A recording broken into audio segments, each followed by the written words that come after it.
Bismillahirrahmanirrahim. Assalamualaikum warahmatullahi wabarakatuh. Welcome to my teaching actually with me Mr. Dimas in English subject exactly. And especially for today, we are going to discuss about English subject course 2. We are discussing about word classes, adjective and verb. Jadi pada kesempatan hari ini dengan saya Mr. Dimas Sukmajayadi pada mata kuliah English Subject, kita akan membahas English Subject Course 2, yaitu tentang word classes, adjective, and verb. Kata sifat dan juga kata kerja. Seperti biasa, silahkan di-download terlebih dahulu materi yang sudah saya upload di laman LMS. Kemudian, lakukan multitasking sembari menyimak video ini juga membuka file materi tersebut. Well, let's open the first slide over there. Silahkan dibuka slide pertama. Di sana tertulis English Subject Course 2, Word Classes, Adjective, and Verb. Kemudian seperti biasa, I also put our daily quote over there. Saya juga tempatkan quote harian di sana. Yang tertulis, God helps them who help themselves. Yang artinya adalah Tuhan menolong mereka yang mau menolong diri mereka sendiri. Dari quote ini bisa disimpulkan bahwasanya apapun yang akan terjadi dalam hidup kita itu menjadi tanggung jawab diri kita sendiri. Termasuk masa depan kita juga. Itu merupakan hasil dari upaya kita sendiri. Semua itu tertuang juga dalam Al-Quranul Karim, yaitu Innallaha yughayyiru ma biqaumin hatta yughayyiru ma bi anfusihim. Jadi Allah itu akan menolong orang-orang atau kaum yang mau menolong diri mereka sendiri. Termasuk kalian juga. Masa depan Anda di kemudian hari itu ditentukan dari apa yang Anda perbuat saat ini. Itu kiranya quote for today. Let's carry on to discuss about our materials related to adjective and verb. Just open the next slide over there. Silahkan dibuka untuk slide selanjutnya. Kita membahas tentang adjective atau kata sifat. Adjective merupakan kata yang berfungsi mensifati, menjelaskan atau memodifikasi kata benda atau noun. Jadi ketika ditanya, fungsi adjective adalah hanya satu, yaitu modify noun atau mensifati, menjelaskan atau juga memodifikasi kata benda, noun. Tidak untuk yang lain. Fungsi adjektif hanyalah satu, yaitu modify noun, titik. Kemudian seperti yang disebutkan di contoh di sana, she is a beautiful girl. Dia adalah seorang gadis cantik. Kata beautiful merupakan sebuah adjektif yang memodifikasi noun kata benda girl di sana. Jadi gadisnya itu tidak biasa saja, tetapi cantik seperti itu. Kemudian saya tempatkan juga aturan adjektif order di sana. Jadi ketika adjectives atau kata sifat itu datang secara bersamaan dalam satu kalimat, bisa terdiri dari 2, 3, 4, 5 dan seterusnya. Adjektif yang datang secara bersamaan dalam satu kalimat itu harus sesuai tata urutan kedatangannya atau tata urutan penulisannya dalam kalimat tersebut yang diatur dalam aturan adjektif order. Sekaligus nanti akan mengelompokkan adjektif ke dalam beberapa tipe.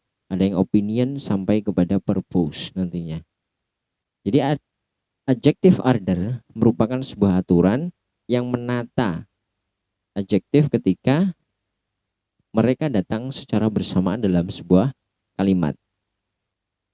Cara cepat atau rumus singkatnya yaitu Oshash Comp. Jadi kedatangan adjektif tersebut harus mentaati aturan Oshash Comp. Apa itu O yang pertama? Langsung saja kita bahas. O yang pertama yaitu opinion. Jadi adjektif yang termasuk dalam opini itu datang di awal atau datang duluan ketimbang yang lain. Adjektif yang masuk dalam kategori opinion atau opini Contohnya seperti yang tertulis di sana, yaitu beautiful, smart, dan lain-lain. Beautiful, cantik, kemudian smart, bisa juga lazy, beautiful girl, smart student, siswa pintar, dan sebagainya.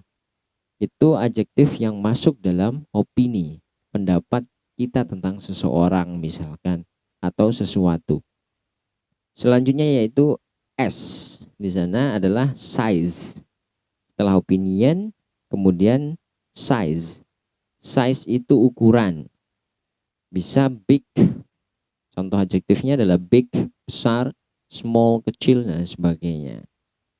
Misalkan big car, berarti mobil besar, seperti itu ya. Kemudian untuk urutan yang ketiga yaitu age. Age adalah usia. Bisa old, bisa young. Old, tua, young, muda. Old man misalkan, orang tua. Young girl, berarti gadis muda. Kemudian urutan selanjutnya yang keempat yaitu SH atau shape. Di sana singkatan dari shape. Shape itu adalah bentuk. Bentuk banyak sekali ya. Adjektif yang menerangkan bentuk. Ada round, kemudian circle, square, triangle, dan lain sebagainya. Circle, round, circle itu bulat, berarti triangle juga. Misalkan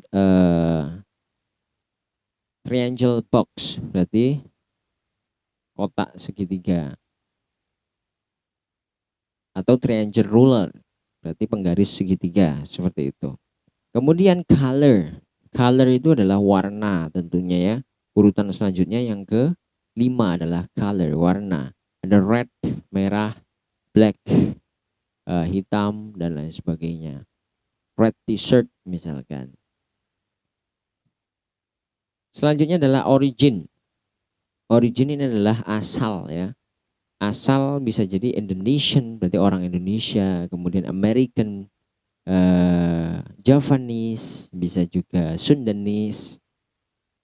Indonesian food berarti makanan Indonesia. Javanese food, makanan Jawa, dan lain sebagainya. Kemudian materials. Urutan selanjutnya adalah materials. Materials adalah bahan pembuatnya ya. Wooden itu berarti berbahan kayu. Wooden chair berarti kursi yang terbuat dari kayu. Metal, gold, silver, dan lain sebagainya. Selanjutnya adalah purpose. Kalau purpose ini adalah tujuan.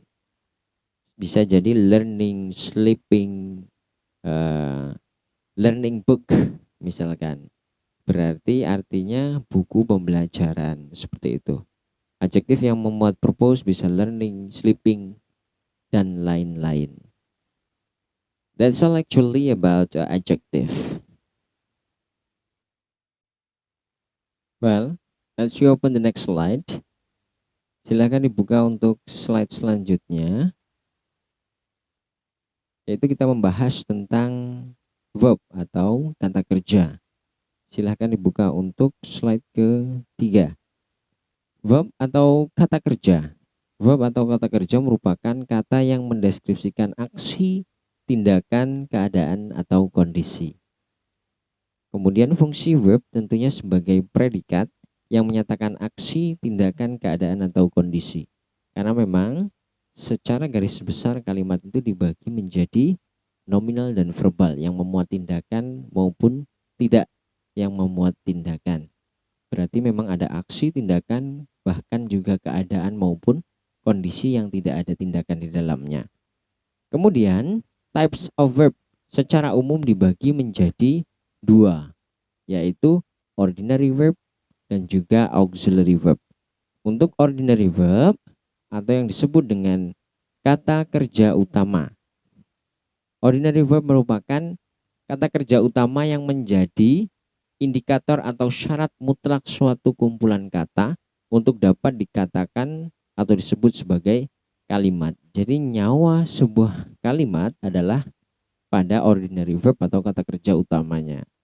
Meskipun terdapat kumpulan kata sepanjang apapun, ketika di dalamnya tidak ada satu verb pun di dalamnya, tidak sah untuk dikatakan sebuah kalimat. Jadi syarat mutlak kumpulan kata untuk dikatakan sebuah kalimat adalah memuat minimal satu verb ordinary di dalamnya. Seperti I play, itu meskipun hanya dua kata, karena dia sudah memuat verb, berarti sah disebut sebuah kalimat. Kemudian secara umum verb ordinary dapat dikategorikan menjadi dua berdasarkan fungsi dan dalam pembentukan kalimat, yaitu verb nomina dan juga verb verba. Silakan dibuka slide selanjutnya, slide keempat. Yang akan kita bahas pada tabel di sana adalah types of ordinary verbs atau jenis dari kata kerja utama. Seperti yang sudah saya singgung tadi, di dunia ini hanya ada dua jenis kalimat, yaitu kalimat nominal dan kalimat verbal. Kalimat nominal adalah kalimat yang tidak memuat tindakan di dalamnya, tidak memuat aksi di dalamnya. Kalau kalimat verbal adalah kalimat yang memuat tindakan atau aksi di dalamnya. Sehingganya verb juga dibagi menjadi dua. Yang pertama yaitu pada tabel sisi kiri verb nomina atau to be atau verb be, yaitu verb yang diperuntukkan untuk kalimat nominal atau kalimat yang tidak memuat tindakan tadi. Kemudian di sisi kanan itu adalah verb verba atau disebut juga verb action, yaitu sebuah verb yang diperuntukkan untuk kalimat verbal atau kalimat yang memuat tindakan di dalamnya. Dan untuk keduanya, ya untuk contoh verb nomina, seperti apa yang tidak memuat tindakan? Misalkan, she is beautiful, dia cantik. Nah itu kan tidak memuat sebuah tindakan di dalamnya. Seperti itu. Kemudian langsung saja, selanjutnya untuk verb nomina maupun verb verba, mereka memiliki bentuk verb 0, verb 1, verb 2 maupun verb 3. Yang pertama kita bahas pada sisi kiri verb nomina. Ada verb 0. Bentuk verb 0 daripada verb nomina atau to be atau verb be adalah be. Kemudian bentuk verb 1-nya, verb 0 ini maksudnya verb yang paling dasar atau verb base ya. Kemudian verb 1, untuk verb 1-nya ada 3. Bisa am, bisa is, bisa are. Jadi atau ini ya, tergantung subjeknya. Nah ini sebenarnya juga menyinggung aturan tenses nantinya, present, past, dan perfect di dalamnya. Untuk verb 1 bisa am, is, are itu tergantung subjeknya. Kalau I berarti pakai am, she, he, it pakai is, they, we, you menggunakan are. Seperti itu. Selanjutnya adalah verb 2 atau verb 2 yang digunakan dalam simple past. Bentuk verb 2 dari verb nomina atau to be atau verb be adalah was atau were. Kalau was itu untuk subjek yang tunggal, kalau were itu untuk yang jamak subjeknya. Kemudian ada verb 3 yang sering digunakan dalam perfect tense. Ketika kalimat nominal tentunya, verb nomina atau to be atau verb be, bentuk verb 3 adalah been ya. Selanjutnya yang di sisi sebelah kanan, bentuk verb 0, verb 1, verb 2 dan verb 3 dari verb verba atau verb action. Berarti verb yang diperuntukkan untuk kalimat verbal. Verb 0-nya tentunya ketika saya ingin mencontohkan verb verba itu ratusan, bahkan jutaan ya, banyak sekali. Ada have, stop, take, kemudian go, kemudian give, study, learn, talk, dan lain sebagainya, banyak sekali. Tapi saya ambil 3 contoh yang krusial di sana. Yang pertama yaitu have, verb base atau verb dasar atau verb yang tidak mendapatkan imbuhan apapun dan bukan verb 2, verb 3. Untuk have yang berarti memiliki, mempunyai di sana adalah have itu sendiri. Verb 0 dari have adalah have verb base-nya. Kemudian verb 1 untuk have itu bisa have, bisa has. Jadi milih ya. Bisa have, bisa has, tergantung subjeknya. Ini aturan present tense. Ketika subjeknya I, we, you, they, itu menggunakan have. I have a pen, for the example. Kemudian has digunakan untuk subjek kata ganti orang ketiga tunggal. Orang yang tidak ada di sini dan tunggal. Kalau I, we, you, I, saya, we, kita, you ada di sini. Yang di luar sana, dia, ia, seperti itu. Tapi yang tunggal. Oleh karena itu mereka tidak masuk. Has ini diperuntukkan untuk subjek kata ganti orang ketiga tunggal. Seperti she, he, it, nama orang, my teacher, Andi, Budi yang tunggal ya. Kalau student masuk kata ganti orang ketiga tunggal. Kalau students berarti jamak tidak masuk kepada kata ganti orang ketiga tunggal. Kemudian verb 2 dari have adalah had. Verb 3-nya juga had. Selanjutnya di contoh yang kedua yaitu stop, yang artinya berhenti ya. Stop verb base-nya, kemudian verb 1-nya, verb 1-nya bisa stop, bisa stops. Bisa stop atau juga stop yang ditambahkan s. Akhiran s di belakangnya stops. Ini aturan present. Stop untuk I, we, you, they tadi. Kemudian stops itu diperuntukkan untuk kata ganti orang ketiga tunggal tadi. She, he, it, nama orang Andi, Budi, kemudian my teacher, student, tapi yang tunggal ya. Kalau students jamak ada s-nya berarti menggunakan stop, tidak ditambahkan s. Itu aturan present tense. Kemudian verb 2-nya ditambahkan ed, jadi stopped. Tulisannya stopped, tetapi cara bacanya ed-nya dibaca t, jadi stopped, seperti itu. Kemudian verb 3-nya sama, stopped juga, stopped ya. Tambahkan ed juga. Verb 2 dan verb 3-nya sama. Sehingga perubahan bentuk verb ini dinamakan regular verb. Perubahan verb yang beraturan karena hanya dengan menambahkan ed selesai. Jadi beraturan. Kemudian contoh yang ketiga yaitu take, mengambil. Verb base-nya adalah take, verb 0-nya, kemudian verb 1 adalah take atau takes. Bisa take atau juga takes yang ada s-nya di belakangnya. Sama. Take untuk I, we, you, they dan kata ganti orang yang jamak. Kemudian takes kata ganti orang ketiga tunggal. She, he, it, Andi, Budi, my teacher, my father, my mother, dan lain sebagainya. Kemudian verb 2-nya menjadi took dan verb 3-nya menjadi taken. Take, took, taken. Nah ini perubahan verbnya dikatakan irregular atau tidak beraturan. Tidak seperti yang regular tadi tinggal nambahkan ed selesai. Maka disebut irregular verb. Langsung saja kepada contoh penggunaan examples of using verb 1 in sentence. Untuk verb 1 saja ya di sini. Nominal sentence, kalimat nominal, kalimat yang tidak memuat tindakan di dalamnya. He is a teacher. He adalah subjeknya, tentunya berupa noun karena sebagai subjek objek tugasnya noun. Kemudian is-nya menggunakan verb nomina atau saya sebut to be di sana. Is karena verb 1-nya is, are. Jadi karena subjeknya he menggunakan is. I untuk they, we, you pakai are. A teacher. Nah, a teacher di sana noun ya. Subjek complement yang menjelaskan subjeknya. Fungsinya sebagai subjek complement. Dasarnya adalah noun, kelas katanya. Kemudian yang kedua, verbal sentence, kalimat yang memuat sebuah tindakan. She studies English. She di sana adalah subjek yang tentunya noun. Kemudian studies itu adalah verb 1 karena she menggunakan verb 1 yang ditambahkan ses, aturan present, studies. Kalau subjeknya saya ganti I berarti study, bukan studies ya. English adalah objeknya, tentunya adalah noun. Well, just open the next slide. Silahkan dibuka untuk slide kelima. We're going to discuss about the auxiliary verb. Selanjutnya yang akan kita bahas adalah auxiliary verb atau disebut juga kata kerja bantu.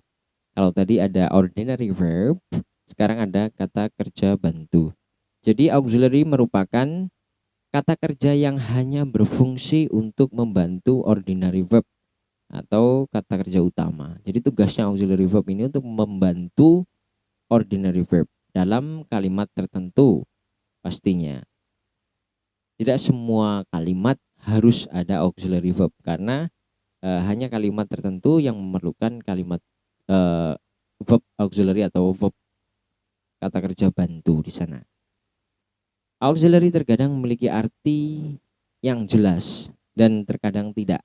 Jadi auxiliary itu kadang memiliki arti yang jelas dan kadang tidak. Kalau untuk contoh misalkan she will study English well, atau she will study English seriously. Nah, will di sana itu dikatakan modal ya. Will di sana juga termasuk dalam auxiliary verb. She will study English seriously. Dia akan belajar bahasa Inggris dengan serius. Akan belajar, itu verb semua. Yang will atau akan itu adalah auxiliary verb yang membantu ordinary verb, verb utama yaitu belajar. Seperti itu. Itu memiliki arti jelas kalau will-nya ya. Namun ada beberapa yang tidak memiliki arti jelas. Kemudian auxiliary wajib muncul dalam pola kalimat negatif, interrogatif, inversion, elliptical construction, dan lain-lain. Ya, pola dasar kalimat itu kan ada positif, negatif, interrogatif. Nah, terkait dengan positive sentence itu mudah ya. Kemudian bagaimana yang negatif dan interrogatif? Nah, di sana wajib muncul auxiliary di dalamnya. Jadi tentunya ketika kita ingin membentuk pola kalimat atau merubah kalimat positif menjadi negatif dan interrogatif, kita juga memerlukan auxiliary. Bagaimana kita memerlukan skill untuk bagaimana mencari auxiliary secara tepat dan tepat dari kalimat tersebut. Sehingga dengan cepat kita bisa membentuk kalimat negatif dan interrogatif. Dan juga kalimat inversion, elliptical construction itu juga membutuhkan skill untuk mencari auxiliary dengan cepat dan tepat. Karena memang rumus di dalamnya ada auxiliary-nya. Lalu bagaimana mencari auxiliary secara cepat dan kita kenali juga jenis-jenis auxiliary. Di sana saya catatkan untuk mencari auxiliary secara cepat kita kenali jenis-jenis auxiliary. Auxiliary saya bagi menjadi A dan B. Yang A itu yang nampak dalam kalimat positif atau berkemungkinan digunakan dalam kalimat positif seperti will tadi. She will go to the beach next week. Misalkan dia akan pergi ke pantai minggu depan kan seperti itu. Kata will di sana adalah auxiliary yang digunakan dalam kalimat positif seperti itu. Tetapi juga ada auxiliary itu yang tidak digunakan dalam kalimat positif. Jadi untuk merubah ke negatif maupun interrogatif, kita harus cari auxiliary yang tersembunyi berarti ya. Begitu clue-nya. Kemudian jenis-jenis auxiliary kembali ke sana. Yang A yaitu yang nampak dalam kalimat positif atau berkemungkinan digunakan dalam kalimat positif. Yang pertama adalah verb be atau to be, verb nomina tadi ya. Ada dalam present am is are, kemudian past tense was were. Nah, she is a teacher. Nah, itu kan kalimat positif yang memuat to be di dalamnya. Bukan berarti to be itu disebut auxiliary. Nah, tetapi to be itu akan menjadi auxiliary ketika dalam bentuk negatif ataupun interrogatif seperti itu. Kemudian modals can, will, shall, might, dan lain-lain. Can artinya dapat, will akan, shall itu sama artinya dengan akan. Kalau should itu sebaiknya, might mungkin, dan lain sebagainya. Kata can itu masuk juga dalam auxiliary atau helping verb, verb pembantu. Seperti contoh tadi ya. Makanya ketika dirubah dalam bentuk negatif dan interrogatif, kita mudah saja untuk contoh kalimat I will go to the beach. Tadi berarti rumus kalimat interrogatif adalah auxiliary plus subject plus verb. Kan seperti itu. Sudah dapat auxiliary-nya will, sehingga tidak perlu cari lagi. Kemudian yang ketiga, have, has, atau had. Have, has, had itu hanya dikatakan auxiliary hanya dalam perfect tense. Kalau I have a pen itu bukan auxiliary. Have-nya berarti mempunyai. I have a pen, saya mempunyai sebuah pena. Jadi have atau has atau had itu dikatakan sebuah auxiliary hanya dalam tenses perfect tense. Misalkan I have eaten. Karena rumus perfect itu have plus verb 3. Jadi have-nya tidak mempunyai arti di sana. Kemudian ada golongan auxiliary yang tersembunyi. Maksud saya di sana tersembunyi dari kalimat positif. Sehingga auxiliary ini tidak akan nampak dalam kalimat positif. Yaitu do atau does dalam present tense, kemudian past yaitu did. Dia hanya nampak dalam kalimat negatif, interrogatif, inversion, elliptical construction, dan lain-lain. Jadi do, does, atau did ini hanya akan muncul pada kalimat negatif, interrogatif, kemudian pola tertentu seperti inversion dan lain-lain. Seperti itu. Loh mister, I do my homework. Itu bisa dalam kalimat positif. Di situ do-nya punya arti. Itu do yang berarti mengerjakan. Kalau do yang dimaksud auxiliary di sini tidak punya arti. Contoh, do you have a pen? Nah, itu dalam kalimat interrogatif. Apakah kamu memiliki sebuah pena? Seperti itu. Untuk to be, misal dalam continuous, she is teaching now. Nah, is-nya itu dia masuk auxiliary karena tidak punya arti yang jelas di sana. Artinya she is teaching now. Dia sedang mengajar sekarang, kan seperti itu. Is-nya di sana dalam continuous itu masuk kepada auxiliary. Nah, jadi ada yang nampak, ada yang tersembunyi dari kalimat positif ya. Kalau nampak dari kalimat positif berarti berkemungkinan digunakan dalam kalimat positif. Kemudian yang tersembunyi dari kalimat positif hanya muncul pada kalimat negatif ataupun interrogatif. Tidak muncul dalam kalimat positif. Kalau do mengerjakan, nah itu sudah beda kasus ya. Itu sendiri, itu bukan auxiliary, itu verb ordinary. Kita contohkan saja dalam sebuah kalimat ya. Contoh kalimat positif, she will buy a car. She adalah subjeknya, kemudian will adalah auxiliary atau verb pembantunya yang berkemungkinan muncul dalam kalimat positif atau yang nampak ya. Kemudian a car adalah a buy adalah verbnya, verb ordinary, main verbnya, verb utama. Kemudian a car adalah objeknya. Ketika dirubah dalam kalimat negatif maupun interrogatif seperti apa? Rumus kalimat negatif she, kemudian will, subject plus auxiliary plus not plus verb. Seperti itu. Rumus utamanya subject, auxiliary plus not plus verb. Kalimat negatif. She subjeknya, ambil dari atasnya. Kemudian auxiliary-nya sudah ketemu kan? Will.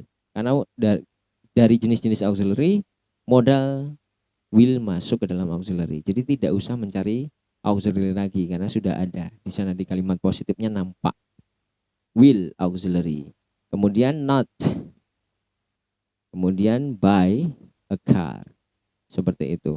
Kemudian kalimat interrogatif ini rumusnya tentu auxiliary plus subject plus verb, itu yang utama. Auxiliary plus subject plus verb. Tentunya ketika kita ingin membentuk kalimat interrogatif kita perlu auxiliary. Bagaimana cara mencarinya? Lihat kalimat positifnya, kemudian kenali, hafalkan jenis-jenis auxiliary. Oh ada. Nomor 2 itu modal scan will shall merupakan jenis dari auxiliary. Berarti pakai saja will di sana. Karena masuk dalam tipe auxiliary yang sudah saya jelaskan. Will she buy a car? Will-nya adalah auxiliary yang nampak dalam kalimat positif. Jadi ambil saja. Untuk kalimat interrogatifnya masih berlaku sebagai auxiliary. Kemudian will she buy a car? She adalah subjeknya, buy adalah verbnya, kemudian a car adalah objeknya. move to next example. Silahkan pindah ke example contoh sebelahnya. Kalimat positif.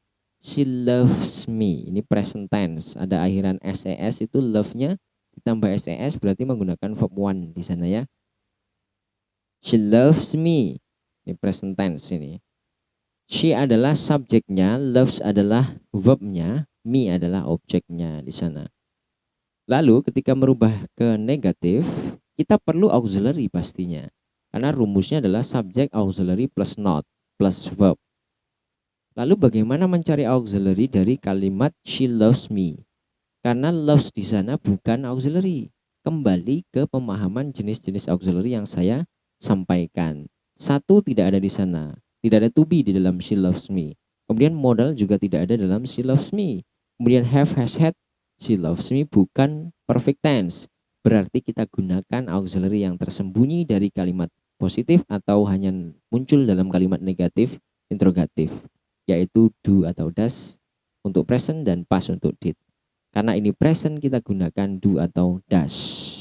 Karena subjeknya she berarti kita pakai does. Seperti itu ya. She does not love me. Kemudian kalimat interrogatif rumusnya auxiliary subject plus verb. Auxiliary-nya sudah ketemu tadi ya. Yang tersembunyi yang kita pakai does she love me. Seperti itu. Oke, next. Silahkan lanjut kepada slide selanjutnya. Nah, ini spesial dari saya ya.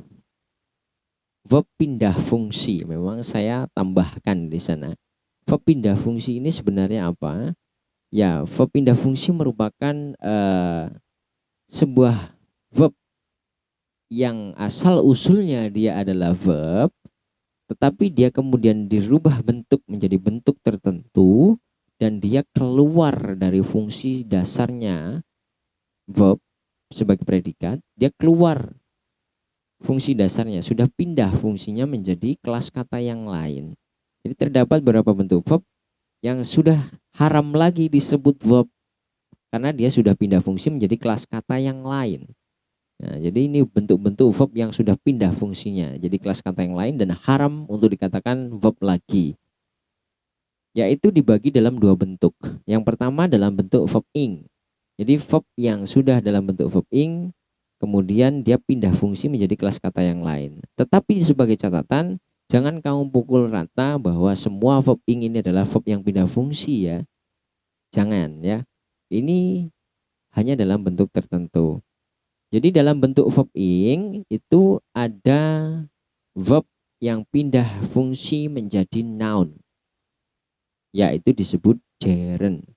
Gerund ini adalah verb dalam bentuk verb ing yang pindah fungsi menjadi noun. Fungsi noun masih ingat yaitu sebagai subjek atau objek dalam kalimat. Gerund adalah verb ing sama dengan noun.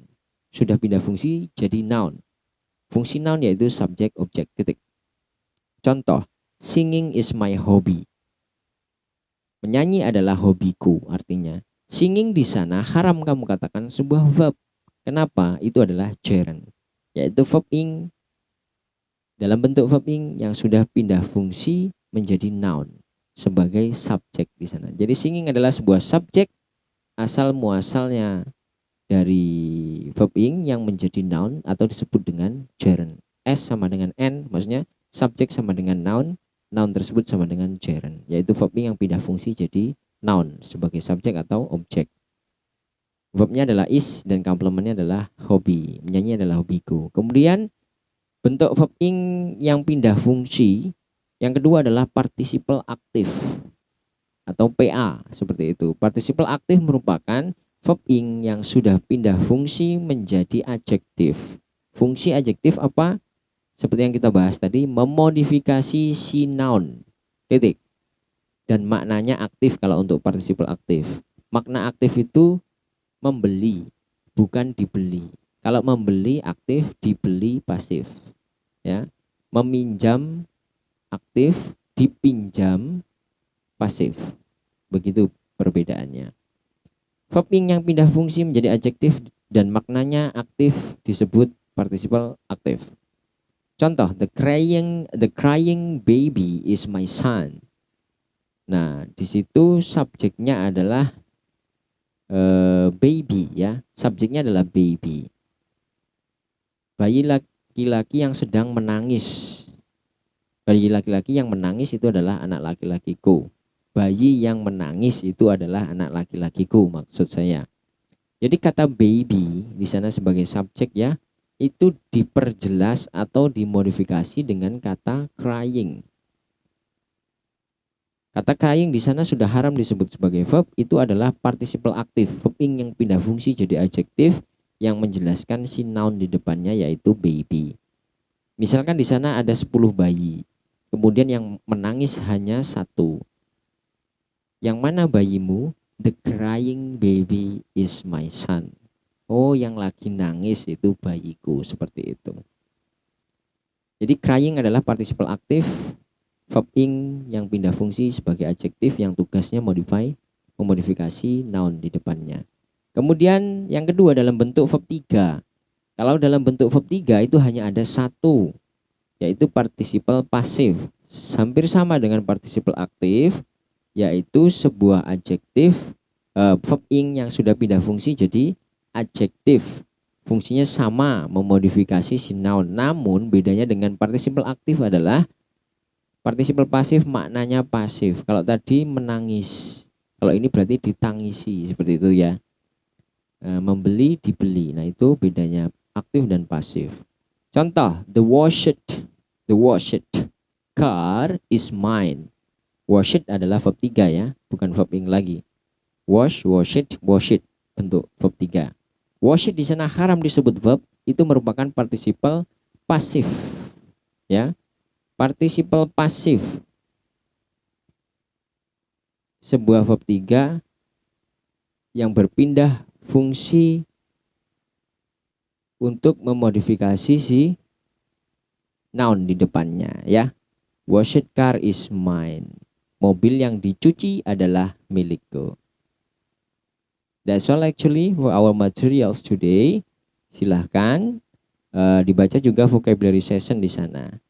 That's all. Thank you so much. Assalamualaikum warahmatullahi wabarakatuh.